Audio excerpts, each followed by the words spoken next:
Ternyata beliau pun di BI kayak, ini kayaknya bukan panggilanku. Ya udah deh, bismillah. Dan alhamdulillahnya karena mungkin kita udah membakar kapal ya. Kapalnya udah kita bakar gitu kan. Udah nggak jadi karyawan gitu kan. Berarti kan mau nggak mau harus gedein secepatnya dan all out di situ. Nah, alhamdulillah di saat ini tahun ke-6 kita jalan. Di tahun 2005 kemarin, Kakak Series meraih top seller di salah satu platform online terbesar di Indonesia untuk Big Ramadan Sale kemarin. Wah, ini brand-brand besar ini kan pokoknya keren sekali. Pun misalnya ada di momen-momen tertentu yang, waduh ini harus benar orang baru nih. Nah, udah pasti orang-orang baru tersebut hanya akan menghandle yang paling mudah ya. Misalnya packing aja udah, masukin aja orangnya. Tapi yang meng-QC itu orang lama semua. Nah, tadi kita udah sempat ngobrol beberapa hal nih Mas. Sekarang aku pengen tanya, kan kakak itu adalah UMKM jahit lokal. Nah, sedangkan Jahit itu adalah yang mengkonekkan nih semua UMKM-nya itu. Nah, gimana tuh Mas hubungan di antara keduanya, terus kira-kira hubungannya sama supply chain? Kalau Sarimbit ini kan biasanya orang beli pasti akan sekeluarga. Nah, kita bikin klasterisasi aja. Oh, ini klaster misalnya yang baju warna merah. Ini klaster baju warna kuning. Ini klaster mukena di gudangnya, betul. Ini klaster ini. Nanti tempat itu kan rak-raknya. Baru nanti storaging-nya juga didekatkan di situ. Itu mungkin prinsip pertama kita. Sehingga konsekuensinya mungkin kita perlu space lebih lebar. Kalau di pihak ketiga tadi, aku dengan space segini bisa banyak brand. Nah, kalau kita ya udah deh, kita mungkin agak loss secara cost efisiensi di space-nya gitu ya, tapi kita memastikan mobilisasi orangnya di dalamnya itu tim packing-nya itu cepat.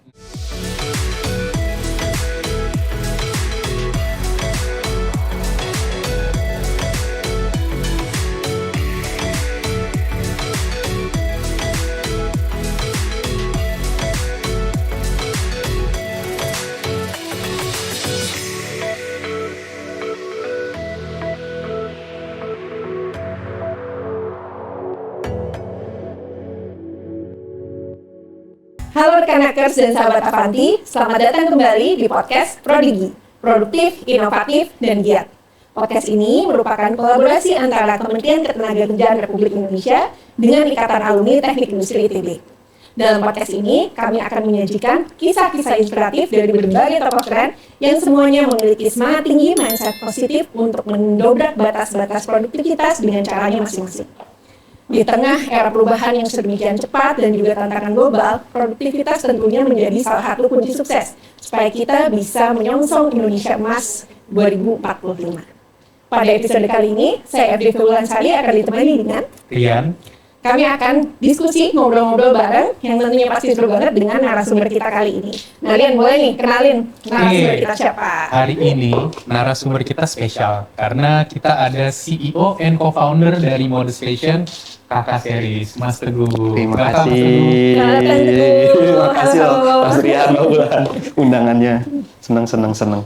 Ini aku sebenarnya udah lama nih kenal sama Teguh ya, dari 2009 ya. Mungkin ini sedikit sneak peek ya, maksudnya udah kenal dari 2009 karena waktu itu kita di kegiatan beasiswa ITB untuk semua. Gitu. Jadi udah lumayan lama, senang banget bisa ketemu lagi. Aku tahu banget dari zaman dulu juga udah tahu nih pasti banyak cerita inspirasi yang bisa kita ambil dari Teguh. Wah, boleh mungkin Rian dulu nih tanya-tanya nih. Kita tanya nih journey-nya Teguh gimana nih? Nah, jadi pengen tanya nih. Jadi boleh mungkin diceritain gimana sih awal-awal perjalanannya Mas Teguh nih sampai bisa membangun bisnis seperti sampai hari ini? Lompatan pertama setelah lulus itu malah ikut Indonesia Mengajar. Di situ mengajar selama 1 tahun di salah satu pulau terpencil di Jawa Timur. Di mana tuh pulau? Di Bawean, Mas. Oh, Bawean. Iya, di Pulau Bawean. Banyak cerita lagi nih. Nah, setelah itu ada opportunity lain. Program yang mirip sejenis gitu di Papua. Waktu itu di yayasan gitu ya atau NGO. Oke deh, saya ambil opportunity itu. Jadi saya bolak-balik Jakarta Papua. Kurang lebih 5 tahun di sana bekerja di NGO tersebut. Nah, karena konteksnya NGO-nya kecil, artinya karyawannya waktu itu masih cuma 2-3. Jadi kayak saya dapat di perspektif yang mungkin dari kertas kosong menjadi sesuatu. Nah, jadilah di tahun 2019 ketika kami pulang dari UK. Istri saya S2, kita pulang dari Inggris. Tepat masa transisi tuh. Juwe mau nyari kerjaan baru, saya juga selesai project, mau nyari kerjaan baru. Karena kita terbiasa aktif, ngapain. Juwe punya ide, udahlah coba kita bikin pakaian untuk anak tuh, untuk si kecil. Kenapa waktu itu konteksnya untuk si kecil? Karena habis dari Inggris ke sini kan cuacanya agak mungkin berbeda ya. Coba dibikin sama penjahit sebelah rumah waktu itu. Oh, Udah jadi punya kita sebelah rumah. iya, punya sebelah rumah. Oke, Waktu itu baru ada dua penjahit saja. Oke. Dijual lewat Instagram. Pas dijual, ternyata diamini oleh orang lain. Aku juga butuh nih yang mungkin secara visual dan lain sebagainya cocok sama orang-orang Tadinya buat customer anak kita. sendiri, Awalnya gitu, buat nyoba anak sendiri karena bikin cuma 50 piece saat itu. Dari awal launching gitu ya sampai 3 bulan yang tadinya 50 piece itu ordernya bisa sampai 2000 piece permintaannya. Ya udah deh, waktu itu kita bagi tuh Juai. Alhamdulillah keterima di BI PCPM, jalur PCPM. Nah, saya yang tadinya mau nyari kerja udah saya lanjutin apa yang sudah dilanjutkan sama Juai. Untuk melanjutkan kesempatan bisnisnya. tadi kan. Ternyata saya sendiri nggak kuat nih kalau sendirian karena kan saya tadi tidak pernah dapat perspektif marketing ya, ya kan? Mungkin kalau bikin jahitannya, manajemen operasionalnya saya bisa gitu. Tapi gimana nih ngejualnya kan yang dulu ngejual jual.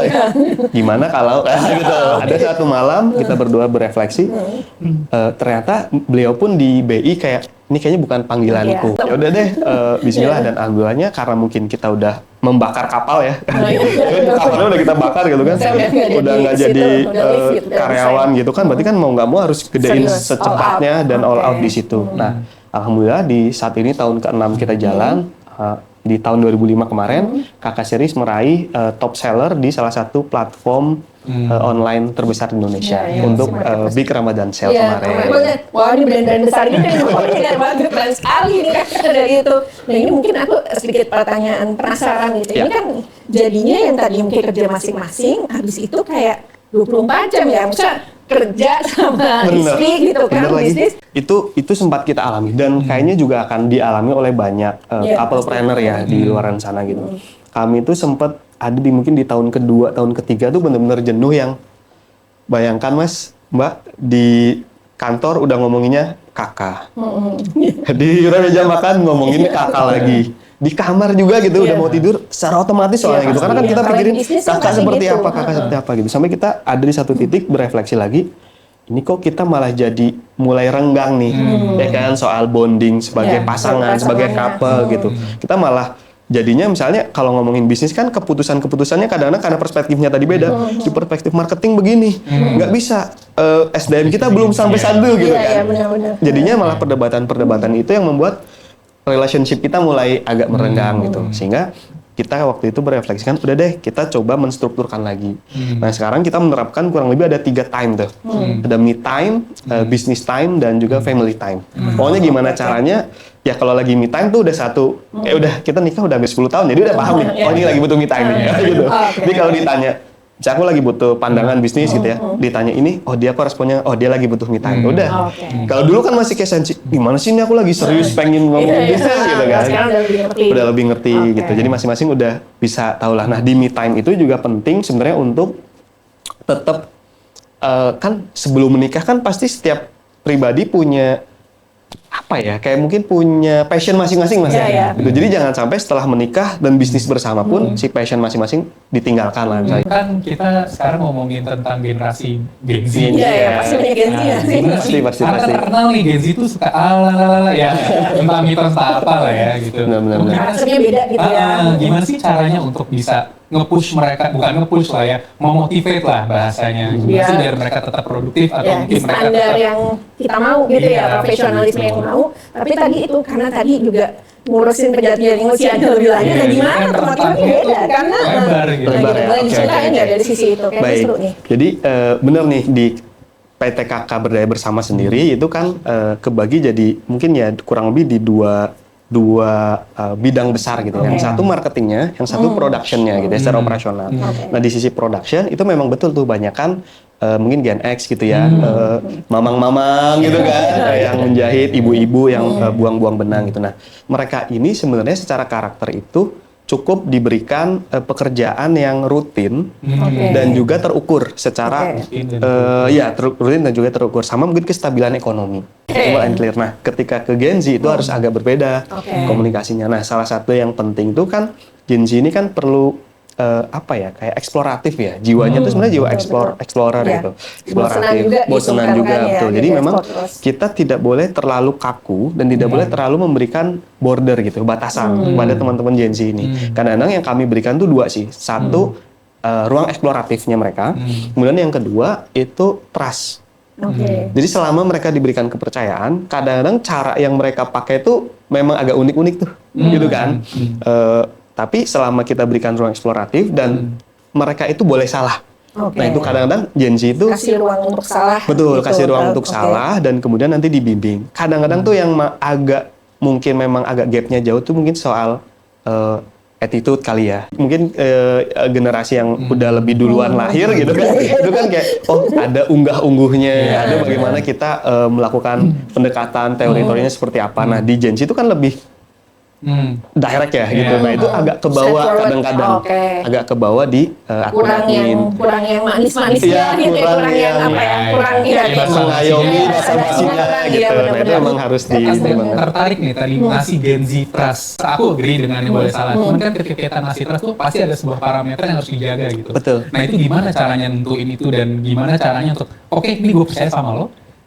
Asal lu bisa begini. Itu gimana tuh? Iya, memang sebelum kita memberikan trust tadi, biasanya memang perlu ada assessment dulu. Walaupun kami, kayak sampai sekarang ini saya masih handle di HRD ya, maksudnya bagaimana kita rekrutmen. Saya masih interview gitu dari proses awal masih gitu, terlibat aktif di situ karena memang itu filter yang paling penting dulu di awal gitu. Nah, ketika masuk, kadang-kadang kita lihat growth mindsetnya masing-masing. Oke. Kalau misalnya dia, ini satu kasus gitu ya. Ada namanya Aldi, itu lulusan SMA mas. Oke. Kakak ini adalah perusahaan pertamanya yang karyawan tetap. Jadi sebelumnya kayak Kerja freelance full-time lah gitu ya, gitu ya, sebelumnya kemudian freelance. kerja freelance. Itu pertama sebagai admin chat. Admin chat laki-laki aku rekrut sebagai admin chat gitu. Ternyata aku lihat, bagus nih dia growth mindsetnya bagus. Aku geser ke gudang, ke warehouse tuh, ngelola warehouse. Percaya nggak mbak? Kemarin di saat Ramadan kita jadi top one itu, manajer operasionalnya itu Aldi. Yang sudah 5 tahun kerja sama kami. Jadi dia masuk di KK sekitar tahun 2021. Artinya apa? Ternyata dari, mohon maaf gitu ya, bukan mengecilkan teman-teman lulusan SMA, namun ternyata once ada si talent ini punya growth mindset dan kita juga kasih kepercayaan dan dia selalu memberikan yang terbaik, nggak hitung-hitungan gitu ya. Ya sekarang beliau menjadi bisa dikatakan operational manager atau warehouse manager di KK. Bagaimana dia grow dan kita bisa memantau itu sih. Ada juga yang dulu sempat ini growth mindsetnya bagus nih, tapi kemudian kita kasih trust di hal tertentu, ternyata mungkin secara kompetensi dia nggak masuk ke situ. Ya udah, ya kembali lagi ke yang sebelumnya kayak gitu. Kalau tadi kan kalau nanti pas Ramadan pasti partner yang ngejahit yang kayak gitu itu akan jauh lebih banyak gitu ya. Terus juga mungkin ada worker yang seasonal ya, maksudnya kalau nggak salah aku pernah lihat lowongan kerjanya ratusan gitu ya pas mau menjelang Ramadan. Nah itu kan cuma bentar. Nah gimana bisa maintain standar kerja yang sama, terus gimana maksudnya rekrutmennya standar kerja yang sama supaya ya nggak blunder, karena lagi Ramadan itu kan kalau sampai ada yang blunder pasti langsung kacau nih untuk brand gitu. Betul. Nah ini mungkin juga jadi insight menarik buat teman-teman yang mungkin bisa diterapkan. Jadi yang kami terapkan itu seperti community based gitu. Sederhananya sebenarnya kalau bahasa sederhananya tuh gini mbak, misalnya kan tadi ada karyawan tetap, misalnya ada 10 orang. Nah kita bilang ke 10 orang ini untuk cari masing-masing temennya 2. Jadi dari orang terdekat dulu, gitu kan, dari teman-teman terdekat dulu. Nah selama misalkan tadi kita perlunya di Ramadan, kita perlu misalnya ada 50 orang untuk tim warehouse. Biasanya saya udah mulai kelola dari 50 orang teman-temannya tim kami ini, mulai kita ajak terlibat beberapa bulan sebelumnya, tapi jangan langsung 50. Gantian, supaya dia mulai chip in dulu nih dengan produknya kakak ini, standarnya dia seperti ini. Misalnya 5 orang kita libatin dulu untuk kamu ngerapihin rak bagian sini ya, sambil misalnya ngitung SKU-nya berapa dan lain sebagainya. Itu dilibatin dulu. Tapi udah tuh, misalnya informal aja ya, let's say misalnya 2 minggu. Habis itu 5 orang yang lain lagi dari temen yang lain, kita tarik lagi. Udah praktek Praktek duluan. Sehingga ketika tadi ada momentum high season gitu ya, tiba-tiba lonjakan.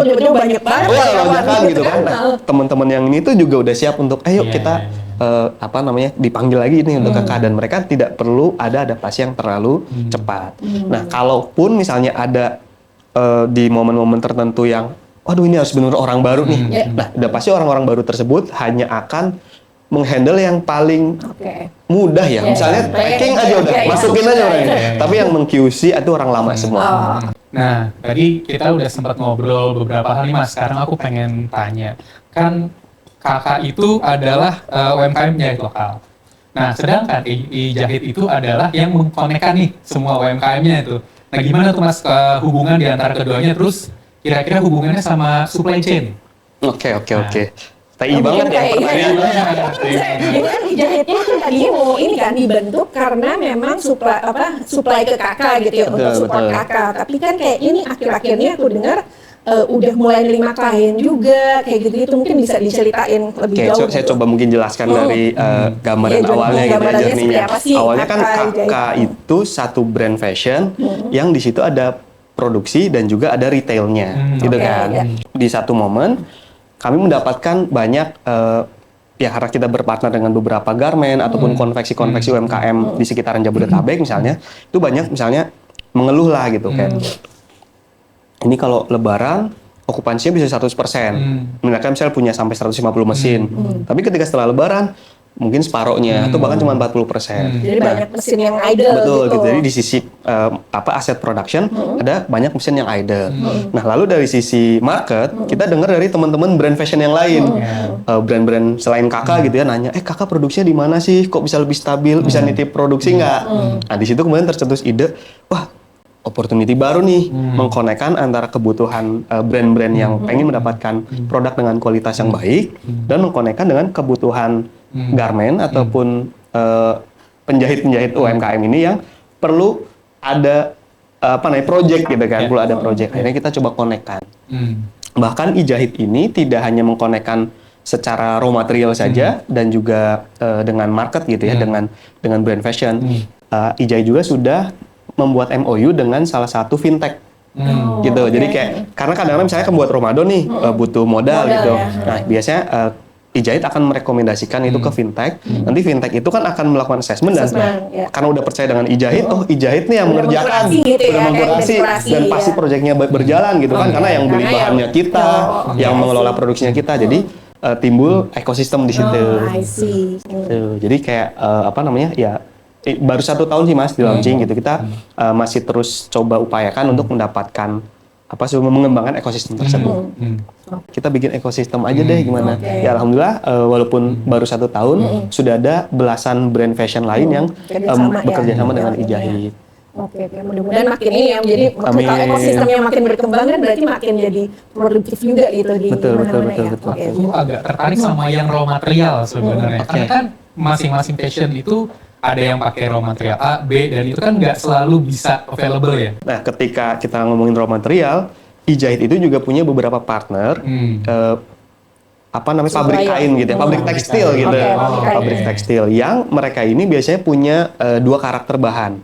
Satu yang disebut sebagai running item. Jadi artinya kalau running item tuh ya, ini pokoknya aku udah bikinnya ini mulu nih dijual massal gitu. Ada yang kedua yang inovatif. Nah, biasanya yang inovatif ini yang lebih lama developmentnya dan lebih tadi unik. Contoh yang saya pakai nih, ini kan jadi promosi ya. Ini kan ada logo K-nya gitu ya, ada logo K itu kan sebenarnya kita custom gitu. Kita custom kayak embroidery, kita custom dengan monogramnya brand kami gitu ya, KK Series misalnya. Nah itu brand lain juga bisa gitu. Nah mungkin salah satu kenapa di iJahit bisa lebih mudah misalnya bekerja sama karena kan scale of economic. iJahit itu karena mengerjain punya kakak, ordernya ke pabrik itu kan udah lumayan banyak. Yang lain kalau mau nitip sedikit-sedikit masih bisa gitu. Sementara kalau dari teman-teman UMKM brand fashion yang mau langsung ke itu jadi lebih sulit. Karena belum masuk ke MOQ gitu kan ya, minimum order quantity-nya masih kejauhan nih. Nah, itu bisa dibantu dijembatani oleh iJahit tadi. Oke. Tentu dari kakak dulu gitu ya, sampai ketika kita 5 tahun berjalan, kita belakangan baru tahu bahwa ternyata banyak juga nih awalnya itu sebenarnya banyak juga beberapa teman-teman UMKM kita yang UMKM penjahit gitu ya, nanam tanduk kutip yang agak nakal. Misalnya gitu ya, Iya, consumption sering dengar gitu ya, ada aja consumption gitu isinya. misalnya untuk bikin satu pakaian itu diperlukan 1 meter misalnya. Mereka bilang ke kita 1,5 meter, Iya, gitu kan. ada Mereka udah ada jelas margin kalau tuh, gitu. tinggal dikali tuh berapa ribu piece misalnya. Nah, nanti ternyata mereka perjualbelikan itu. Itu kan kita dengar itu, terus kita berupaya untuk bagaimana nih cara mengantisipasi itu. Nah, akhirnya ada satu referensi, ada salah satu software itu untuk tadi itu apa namanya efisiensi production. Satu untuk mempercepat waktu. Jadi yang kita efisiensikan itu waktu. Kalau yang biasanya kan misalnya untuk nge-cutting gitu ya, plotting polanya itu kan manual tuh. Ini bagian badan depan, badan belakang, lengan. Nah, ini kita udah digitalisasi. Jadi udah semuanya berbasis software tersebut. Jadi tinggal running, ada algoritma tertentu yang ini efisiensi pemakaiannya bisa Bahannya bisa 10 sampai 15%. Itu satu. Kemudian yang kedua minim kesalahan dengan software tadi. Dan yang ketiga ya tadi ya, jadi mempercepat prosesnya. Karena kalau memang misalnya ada revisi itu kan nggak perlu manual lagi gitu, tinggal diedit aja di apa namanya digital tersebut. Jadi per tahun lalu semua pattern di KK series maupun di klien-klien Ijahit sudah kita digitalisasi. Nah, oke lanjut lagi nih. Oke, Mbak. Nah, tadi ini kan kakak kan di fashion muslim gitu ya. Betul. Kan saingannya banyak banget lah ya. Udah kayaknya udah banyak banget. Berdarah-darah ya. Iya, pasti udah banyak Red sekali Ocean. saingannya gitu. Apalagi Indonesia memang pasarnya juga besar sekali gitu. Betul. Nah, kira-kira gimana tuh strateginya Teguh sama Joy gitu ya. Karena kan tadi yang branding mungkin Joy lebih expert gitu. Untuk itu bisa jadi beda gitu, bisa unik dan tetap bisa tadi jadi top seller di tengah banyaknya persaingan yang ada. Oke, apa ya? Kalau itu juga kadang-kadang kita masih mencari tuh ya Mbak, menganalisa apa gitu. Tapi mungkin learning yang bisa dicoba kita sampaikan gitu, kami sampaikan ke teman-teman. Satu, sebenarnya kenali behavior dari audience ataupun customer-nya. Karena kan fashion itu kan industri yang fragmented ya. Artinya tidak ada satupun misalkan nama brand, merek, jenama gitu yang 90% market share-nya dia gitu. Kan nggak ada ya. Beda kalau misalnya kayak brand shampoo gitu kan, di sebelah sama ini gitu kan, market share-nya tinggi gitu. Kita samponya mungkin sama, sabunnya bisa sama. Tapi kalau pakaian udah pasti beda tuh. Selera market tuh beda-beda. Jadi kayaknya kita harus mengenali itu dulu satu. Kemudian yang kedua, tentunya soal kadang-kadang inovasi itu tidak melulu soal menambahi fitur. Tapi mengeliminate fitur itu juga penting.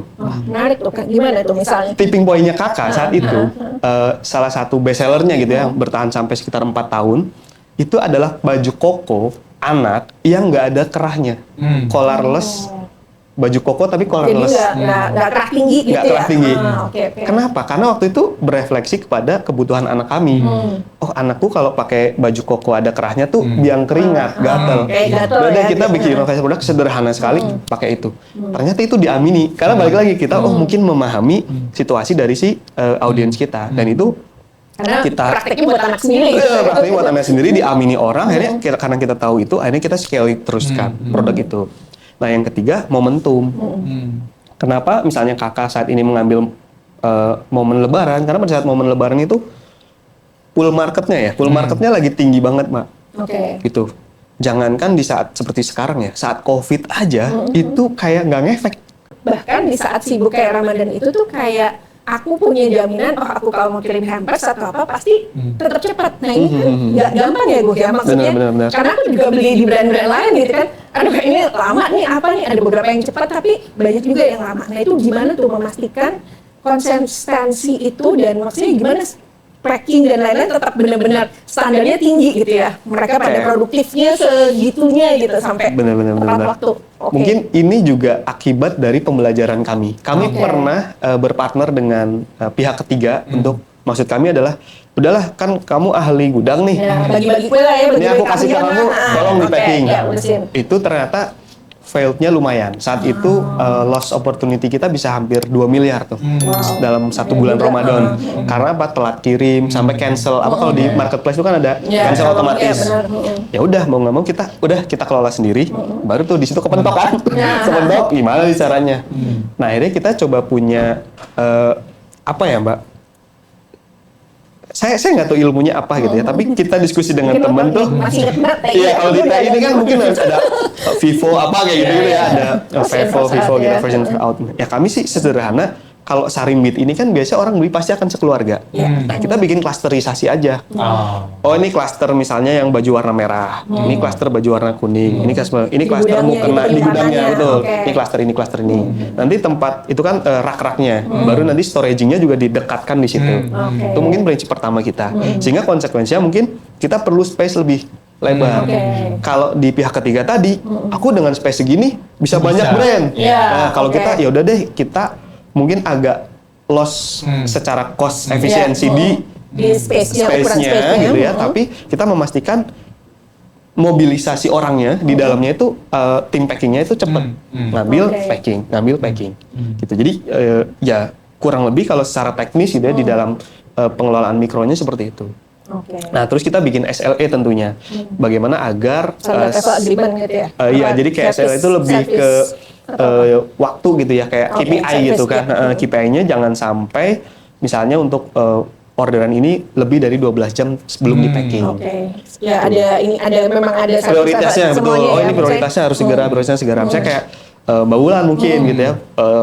Waktu itu beli misalnya menggunakan Gosen ataupun apa namanya yang instan. Nah, itu udah ada tim sendiri tuh. Tim khusus yang mengelola itu sehingga apa namanya operasionalnya tetap terjaga, dan itu ternyata juga berpengaruh ke operasional secara keseluruhan, cash flow. Semakin cepat kita deliver itu ke customer, semakin cepat kan uang masuk dari Shopee kan, semakin cepat juga tuh untuk perputaran yang lain. Jadi kayak kita mikir ternyata salah satu kunci dari fashion brand online itu ada di operation, khususnya pada saat packing. Jadi kita saat ini juga sekarang lagi bangun gudang lagi, Mbak. Oke. Kita lagi bangun gudang lagi. Betul, investasinya di gudang, karena tadi aku bilang kan, kita perlu space gitu, supaya apa? Supaya cepat. Walaupun orang lain mungkin dengan space segini aku lebih efisien. Nah, kita menggunakan pendekatan yang nggak apa-apa deh, space-nya agak lebar, yang penting cepat sampai ke customer.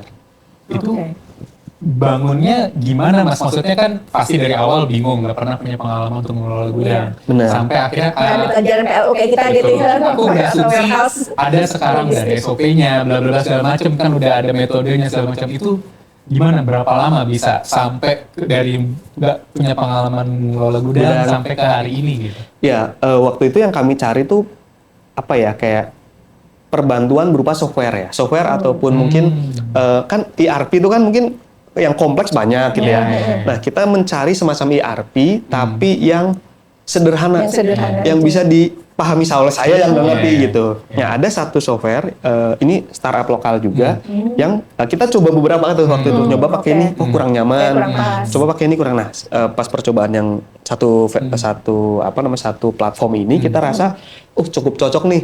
Nah, jeda sedikit, kita main sebelum penutup nih, kita main dulu sedikit this or that gitu ya. Baik. Ini simpel aja, pokoknya kita akan nanya saat A atau B, lu jawab cepat. Cepat. Jadi nggak boleh mikir. Oke, gitu ya. oke. Oke, aku dulu ya. Oke. Desain inovatif atau produk efisien? Desain inovatif. Oke, kenapa? Kalau kenapa ya? Ini jadi mikir ya. Oh, jangan cepat, tapi itu kenapa ya? Produk inovatif kenapa gitu ya? Saya kenapa? Maksudnya ya kan biasanya ada kayak kenapa ya? Maksudnya karena memang sekarang apalagi itu di era lebih bisnis fashion. Betul-betul mungkin karena ini ya, ya balik lagi ke kebutuhan market gitu ya. Market selalu membutuhkan sesuatu yang baru, sesuatu yang unik. Efisiensi tadi mungkin udah dijalanin gitu ya. Iya, betul. Jadi kayak susah yang kalau efisiensi kan lebih ke internal ya. Kalau inovasi bisa untuk keluar gitu. Makanya kayak mungkin brand-brand besar kayak Uniqlo itu kan setiap waktu kayaknya ada inovasi bahannya gitu ya. Tiba-tiba bahan dari ini. Next dari yang Digitalisasi penuh atau sentuhan personal? Sentuhan personal. Oke. sedikit alasan. Kenapa ya? Kenapa ya?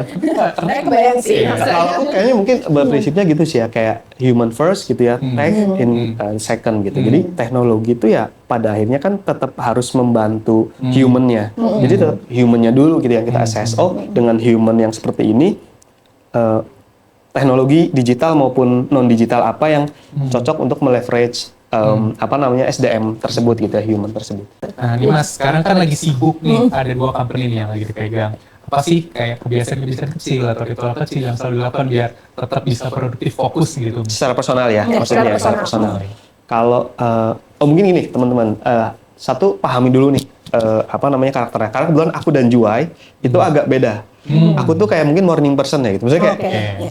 besok ada deadline nih, ya udah lebih baik tidur, Tidur dulu. besok paginya Besok bangun pagi, dan ya. fresh gitu. Ya. Nah kalau Juwai sebaliknya, kalau deadline-nya besok, malam ini harus sampai Beres selesai, dulu, walaupun cuma tidur sejam, dia tetap Ya. akan fresh gitu. Ya. Itu kan udah dua karakter yang berbeda.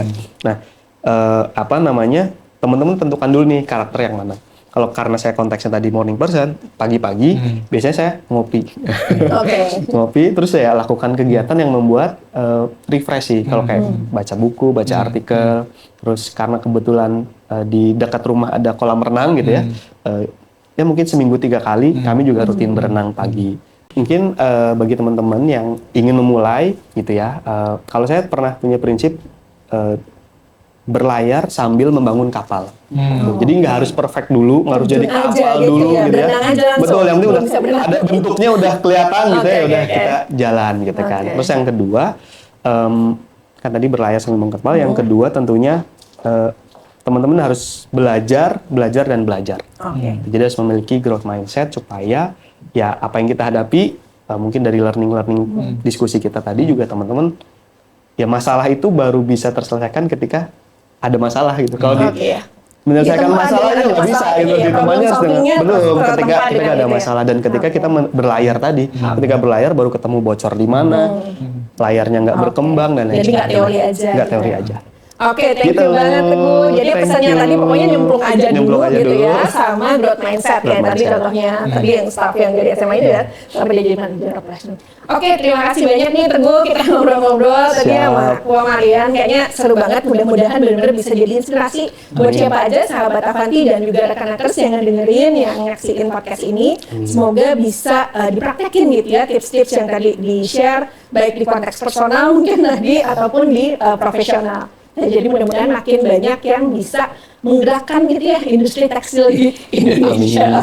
Oke, nah jangan lupa semuanya di-share kalau podcast ini gitu ya, ditonton juga, subscribe dan juga like dan komen ada di kanal-kanal sosial media kita. Ada di Instagram, ada di YouTube dan juga ada di TikTok, Kemnaker dan juga Ikatan Alumni Teknik Industri ITB.